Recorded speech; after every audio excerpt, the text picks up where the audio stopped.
Hi guys, Metro Taco here.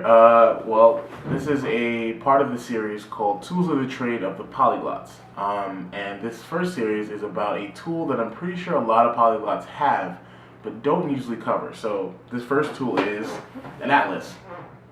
An atlas is pretty much essential, I think, to just general learning in anything geographical. However, when it comes to languages, it does help understanding the history and also understanding where you can actually use the language. So, for example, if I was going to flip through this book, let's turn to some random page. Let's see. Okay, so this page here shows the amount of fishing done by countries. And naturally, it's like some basic logical points where the closer you are to water, the more likely you are to fish. And so, China, Japan, Norway, Greenland have like these huge fishing areas that like people just export fish and seafood and everything from. Now that may not seem like a really essential idea, but it does let you know more about the country you're learning about. So if you're any kind of major polyglot, you learn a lot about the country that you are learning the native tongue from. Another thing that really helps you understand is the fact that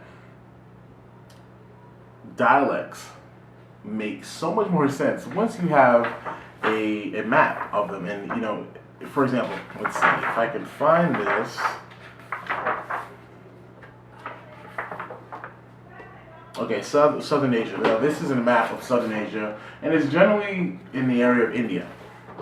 So in India, there are two parts two areas I want to speak on. So in my head, I think it's called Salapur, and the other area is called Madurai, right? So in America, someone from New York can speak to someone in Texas, and in my head, it's the same in India. Originally, that's what the idea was.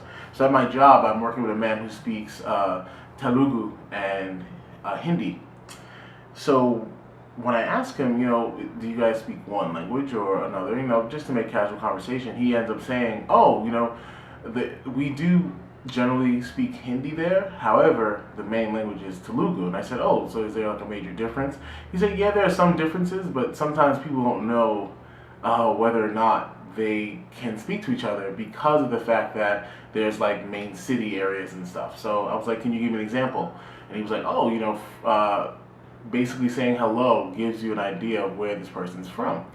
And he said, oh, I said, okay, I kind of get it, but can you give me like, actual language examples? So he goes, in Hindi, I think it's namaste.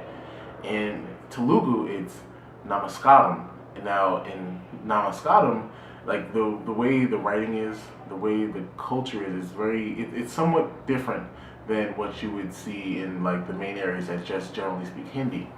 And this understanding, at first I thought applied to India until, went to my lunch break and I really thought about that idea, and it applies to places like China. It also applies to, Russia, Germany. There are idioms and terms of usage that are just so different. So the vernacular is so different in those areas. An atlas by itself would really help you understand what you are listening to and where the people you're talking to come from. I've seen Lao Shu and Gloucester do this, where they listen, or Benny, the Irish polyglot, they listen for like 3 or 4 seconds, and they can pinpoint where the person's from, not by what they're speaking so much, but by where they say they're from, or the kind of food they're eating, or the kind of clothes they're wearing. It's not so much, it's kind of like what he said, language profiling in a sense. You're, looking at the person and profiling where they're from. Well, anyway, Atlas again, an essential tool.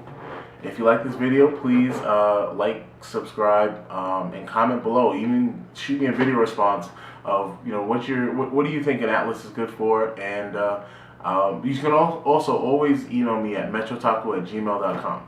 Thanks again for watching, and the second part of the series should be up soon. Thank you. Bye.